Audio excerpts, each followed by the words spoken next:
Hello, Susan. Thank you so much for coming today. Ken told me all about you previously, but once I met you in person, I was shocked that you were such a delightful woman. I had no idea.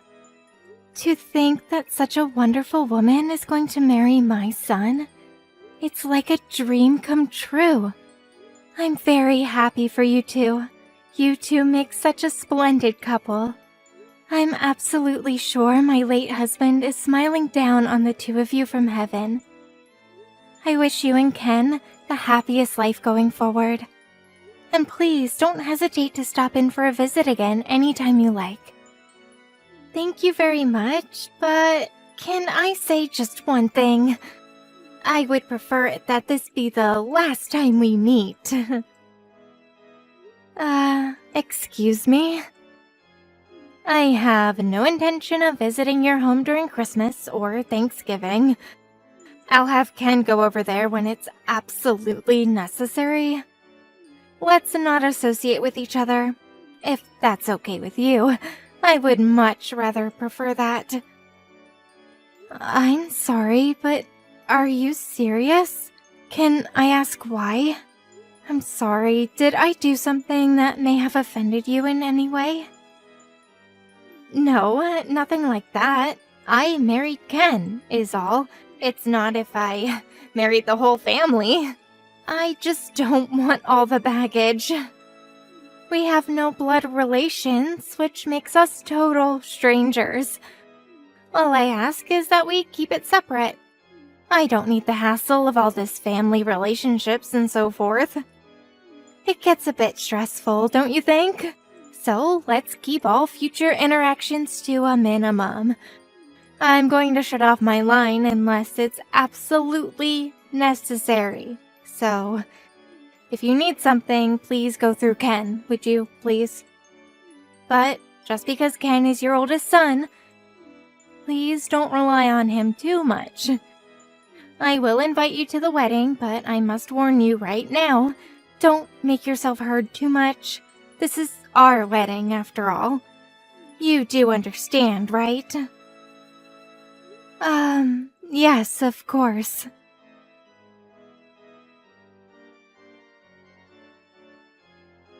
That's what she told me. I was pretty shocked, as you can imagine. Did I do something to offend her, maybe? Was Susan angry at me for something? Oh yeah, right, about that. I forgot all about that. No, she's not angry or anything. She's just being a little overly cautious, that's all. Overly cautious. Really? You mean she's self-conscious or something? No, nothing like that. It's just that her dad's grandma and her mom didn't really get along very well. Apparently she witnessed the feud between those two all while growing up, as far as I know. She and her mom have no contact with her grandmother anymore. So you can imagine her negative attitude toward family relationships such as with you and Susan. It's not about you, Mom. Nothing to do with her liking or disliking you. I see. So that's what this is all about. No wonder she seemed so hostile. I have no antagonistic feelings toward her in the least. I suppose it's a form of trauma, huh? Exactly. I suppose you can say that. After she settles into married life for a while and gets used to being around you, she'll probably relax her guard and everything will be normal, I hope. It's not a problem for you, is it? You got Caroline and her husband, not to mention your grandkids just living down the street. If there's a problem, just call Caroline, right? Yeah, I suppose. Caroline and the kids keep me pretty busy. I don't have a problem with that, but it just seems kind of unsociable. After all, we are family. She seems like a nice person. I just thought we could have closer ties. Yeah, well, she's that way, so what can I say? She'll come around eventually. Our families are not exactly alike. She had a tough time growing up. On the other hand, we had a pretty normal life, I suppose. Just as long as you can sit there at the wedding and not make any unnecessary comments, she'll be okay. Yeah, well, under the circumstances, I suppose I can manage. All I want is for you guys to be happy, that's all. I don't want to disrupt it in any way. I hope she understands that. And I hope she comes around after you guys settled in. Yeah, I suppose we just have to wait and see. Anyway, thanks for today. I'll contact you again once we get the wedding schedule all figured out.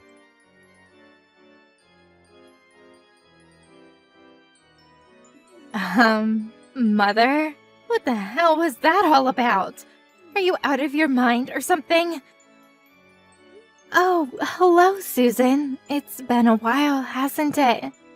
Oh, and congratulations.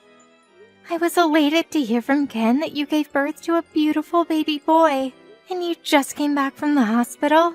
So glad that it all went well. I really cannot believe you, Mother. You act as though you're so concerned. I can see right through you. How could you send such a thing? Excuse me? Acting concerned? I'm not acting. I am concerned. And what are you talking about, this thing? I'm talking about the baby clothes and the envelope of money. That thing. What the hell were you thinking sending me such a thing?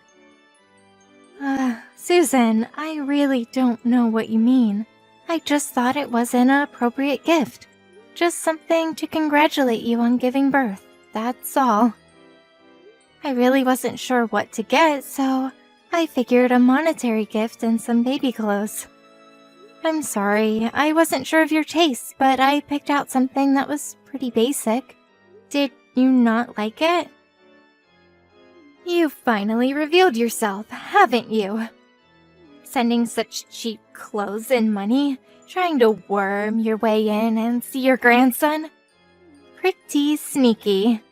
This baby is our son, not yours. And I bet when you heard it was a boy, you wanted him for yourself. Well, that's not going to happen.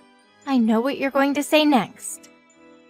Someone to take over the family, or some crap like that. Am I right? Pardon me? That was certainly not my intention. I didn't think you would use such underhanded tactics. I almost got comfortable because you've been so quiet for the past 3 years. Boy, was I wrong. Did you really think I would be duped into your little scheme with these cheap baby clothes? That's what I was worried about. An obsessive mother. I assure you, that was never my intention. It was just a simple gift for your baby. I didn't want it to be too extravagant. Thought you would take it wrong. As a matter of fact, I just found out it was a boy. I don't want to hear any of your rationalizations. He's not your grandson. Can't you get that through your head? He's not going to be taking over that family or anything like that. Just so you know, just because you brought Ken up as a single mother does not mean our child will take over your family. Not much of a family to take over anyways. Susan, I have never thought that at all. I couldn't even imagine thinking such a thing. You got me all wrong, Susan.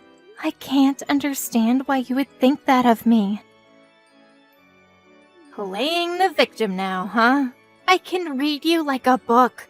You send a gift and money. That only means you want something from me. You wouldn't do this for free. I know the little game you're playing. Curry favor with us, and when you grow old and can't walk anymore, you want us to look after you. That's it, isn't it? I'm not going to fall for your little trick. Don't you dare think you can put one over on me.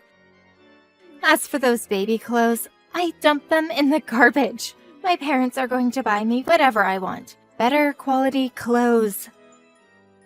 Pardon me, are you serious? How could you? I was only... I would prefer that you not meddle in our lives. No matter how you try to pander us, we will never have any family interaction with you. Keep that in mind. And I will tell you this right now, I have no intention of looking after you when you get old. You're not seeing our children either. As a matter of fact, it would be preferable if you did not interact with Ken anymore either. Please, Susan, listen to me. You've got me all wrong. Can't you just give me a little time to explain myself? No, I don't want to hear it. There is nothing more for us to talk about. Just forget about us. Make like we never existed. Goodbye.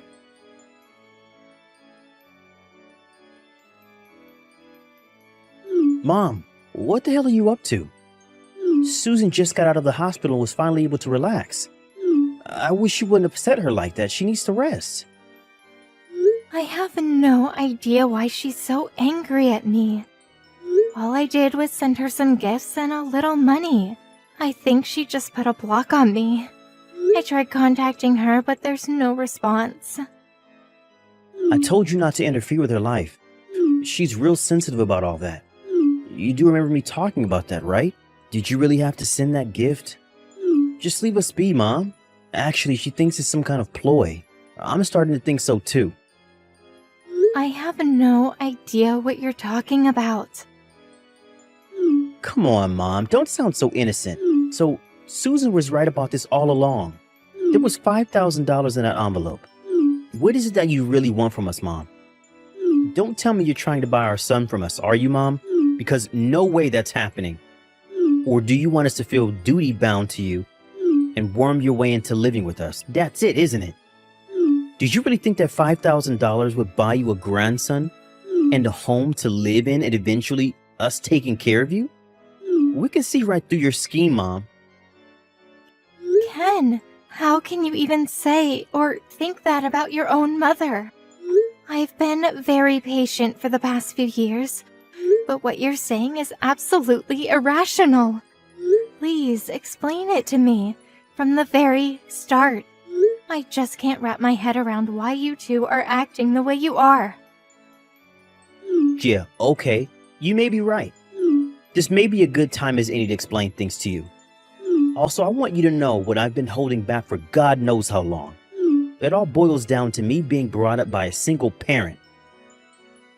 Excuse me? I grew up without a father. My childhood growing up was a depressing time for me. Did you even know that? We grew up poor too, and that sure wasn't easy. I was so ashamed of not having a father. I was bullied constantly at school about that. I had a tough time growing up, and it was all your fault. Even after I left home, you insisted that I support you financially. Although it wasn't much, it was your way of manipulating me, never giving me the freedom I craved. And what do you do after I get married? You worm your way into my family and start snooping around and trying to control us. Always trying to manipulate things your way. It always has to be your way. Susan's parents never try to interfere in our affairs. At all. Ken, am I hearing you right? I have no idea what you're talking about. I can't stand being manipulated by you. No more. This ends here. I don't consider you my mother. You never did anything that would merit such a title. I would much rather that we cut all family ties. I consider Susan's parents as my real true family. I no longer want anything from you, and I don't plan on supporting or interacting with you ever again.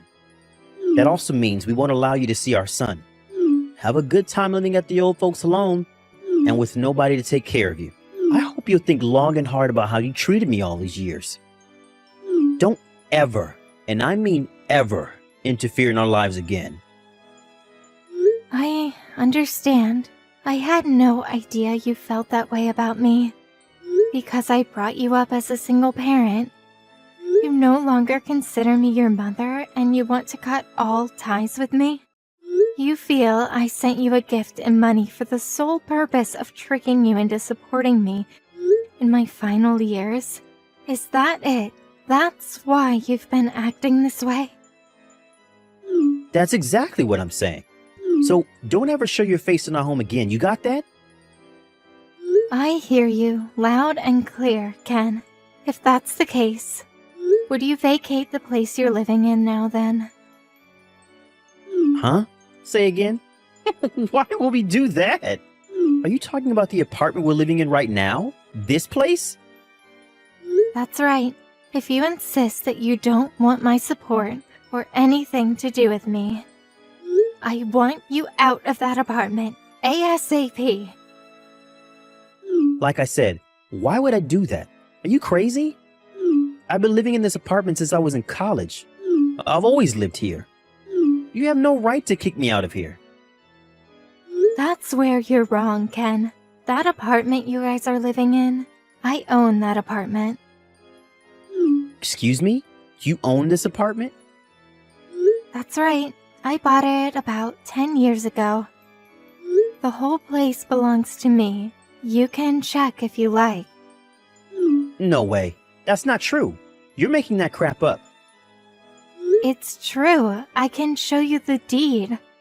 Because I own the place, you guys are able to live there for half the usual rent. When you started living alone after entering college, it was me who found you that apartment. You do remember that, don't you? Yeah, I remember, but you never told me you were the owner. That can't be right. How could that be? Where do you even get that kind of money? Where? I worked for it. That's where. Although the company isn't that big, I am the president of a small apparel company. I do have a bit of income. What? The owner? The president of a clothing company? That's a barefaced lie. How could you, my mother, own an apartment, much less be the president of a clothing firm? Come on, Mom. Don't give me that crock. Anyways, we've been poor all our lives. You were always working, always tight-fisted, money conscious about everything. You always had the neighbor babysit me and Caroline growing up, for God's sakes. What neighbor?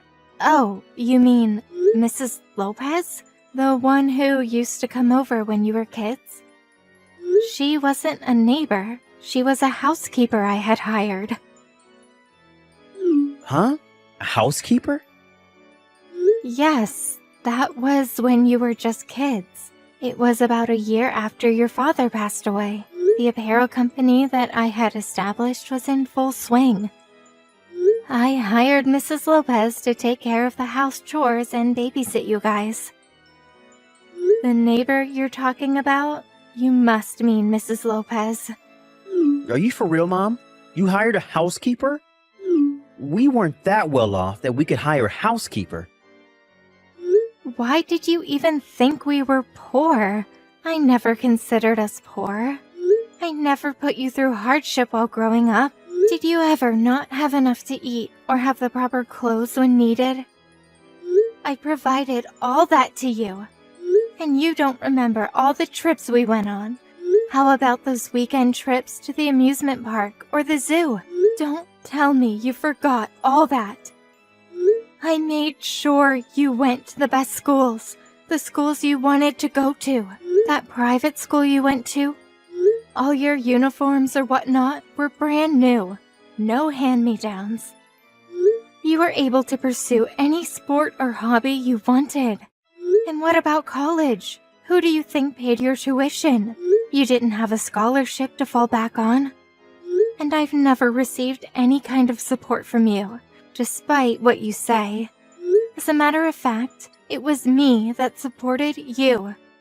When did I ever take from you? Huh? Well, I was just... Ever since Susan learned that I grew up in a single-parent home, well, she said that it must have been hard living in poverty and not having a father. Always being manipulated by my mother, she felt sorry for me. She'd always repeated this and sympathizing with me. That's when I started to realize that I was brought up poor. At least that's what I thought. I'm not sure what to think anymore. It seems Susan got it in her head that a single parent means being poor. You never experienced a normal family like Susan had. So you believed everything she said. I was wondering why you suddenly had this fierce animosity toward me. Now I get the whole picture. Mom, I'm really sorry. It was just that, now that you mention it, You did pay my college tuition, and you sent me an adequate allowance on a regular basis. I never had any money problems. As a matter of fact, I was living better than most of my friends. But like an idiot, I forgot about all that. I was such a jerk to believe that crap. Please forgive me, Mom. There is no need to apologize. As a matter of fact, I feel relieved now that I know the real reason why you and Susan were acting this way toward me. Mom, thanks for understanding. Let's get back to what we were talking about the apartment. From next month, I'm going to ask that you pay the normal rent just like everyone else there. Huh? Wait, what? Well, why? Why? You don't need my help anymore, right? If you want to continue living there, well, just pay the usual rent. That's all I'm asking. If you can't do that, you're just going to have to move out. Wait a second, Mom. I just finished explaining everything to you. So why? It was all just one big mistake. So let's just get back to how it's always been. I apologized, didn't I? You said you were relieved for Pete's sake. I was just relieved to hear the reason you were mean. That has nothing to do with the apartment. After you said all those awful things to me, that you didn't think of me as your mother, that you wanted to cut all ties with me. Oh, and you were embarrassed that you grew up without a father, and that was my fault. Remember saying that? Then you do a flip-flop and say you're sorry and everything is back to square one. I'm sorry, but that sounds way too disrespectful. It just doesn't fly, Ken. Yeah, but I explained all that. Words are like bullets, Ken. They can injure people. There is no reversing it. My patience has reached its limit. And as you wish, I will cut all ties with you. No more support from me going forward. Just so you know. And when the time comes, I plan to leave everything. The company, home, and that apartment you're living in, right now, to Carolyn and her family. And about taking care of me in my senior years. I already arranged everything in that regard, so no worries there. You don't have to return all the money I sent you during college or that money I sent you last week for the baby. Wait, Mom, please. You can't do this to us. Apartment rent. We just had a kid, for God's sakes. We can't afford to pay more for rent, much less move out. What are you saying? Where'd that aggressive attitude go? You were all set on going in on your own. You didn't want my help. Please, Mom, forgive me. I was totally out of line. You can't do this to us. I am sorry, son. I already made up my mind. Talk the rest over with your wife.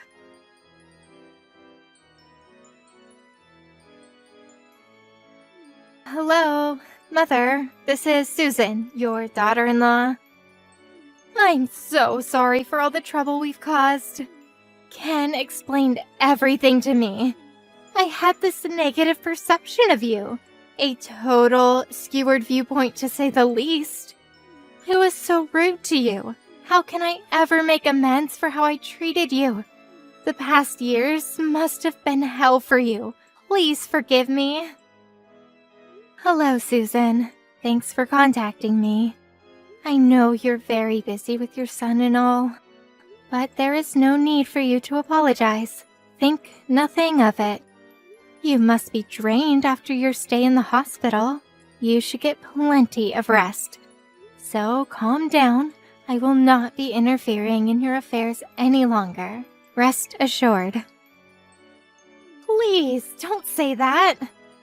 I know this is asking a lot, but please give us one more chance. I'll go over there and apologize in person. Let me explain everything to you. That it was all just a simple misunderstanding. I'll bring your grandson with me too. You do want to meet your grandson, right?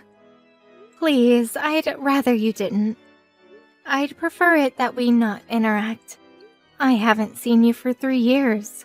Not since the wedding. I don't even recall what you look like. I'm not in the mood to meet people I don't know very well. It's just stressful for older folks. And about bringing your baby, I really must decline. Pardon me? You don't want to see your grandson? If you cut ties with us, that means you won't be able to see your grandson forever. Well, I've got 4 grandkids right next door at my daughter Caroline's place, so I think I'll be fine. Besides, that's your child, right? You said he was not my grandson. You did say that, right? Yes, I did say that, but that was because... Also, using your child as a pawn to lure a poor grandmother in? Kind of despicable, wouldn't you say? That really was not my intention. I'm really guilt-ridden over all this, ashamed that I even acted that way. And about the clothes and money you sent as a gift? I know it's kinda late, but I really appreciate your thoughtfulness. I'm sorry about the baby clothes. Oh, the baby clothes I sent. Yes, those. You threw those cheap things out, right? I must thank you. Those baby clothes were made at my company. I already reprimanded the staff for their shoddy workmanship. Wait, that was made at your company? Yes. It must have been embarrassing for you to receive such substandard baby clothes.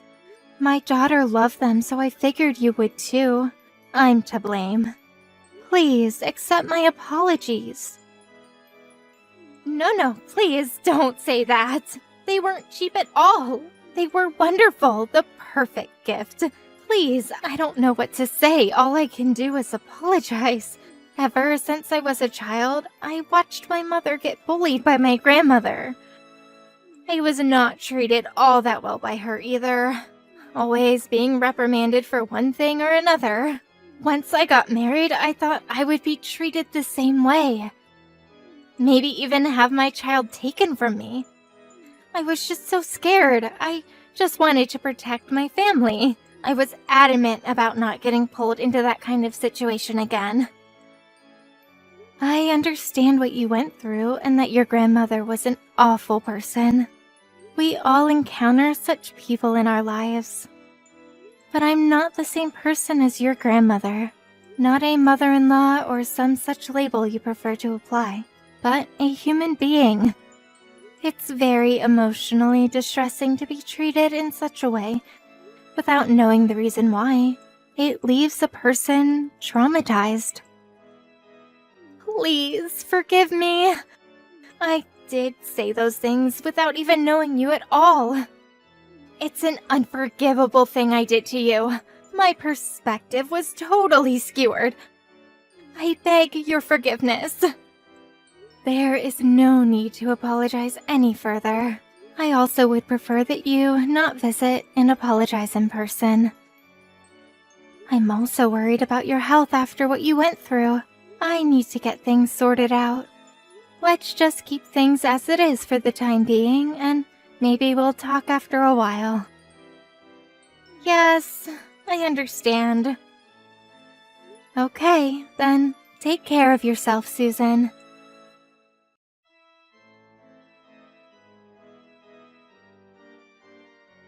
I received a letter from Susan soon after.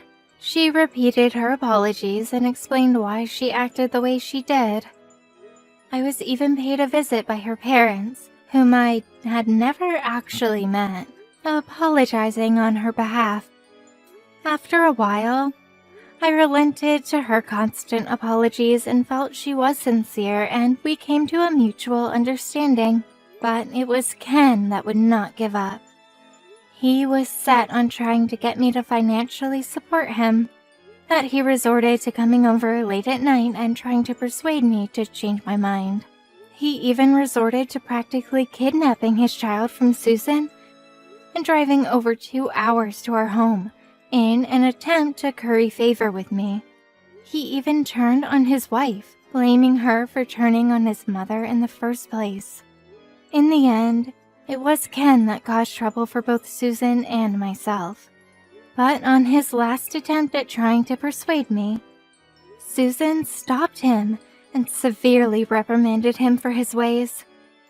She was eventually able to get him to see the light, but the whole incident caused Susan to contemplate divorce. And after a few years, that's exactly what happened. Ken is currently living alone somewhere, with no rights to see his child, only burdened with child support payments. Susan was wrong in having such a negative perspective of me, but she paid the price for that and made amends for her mistake.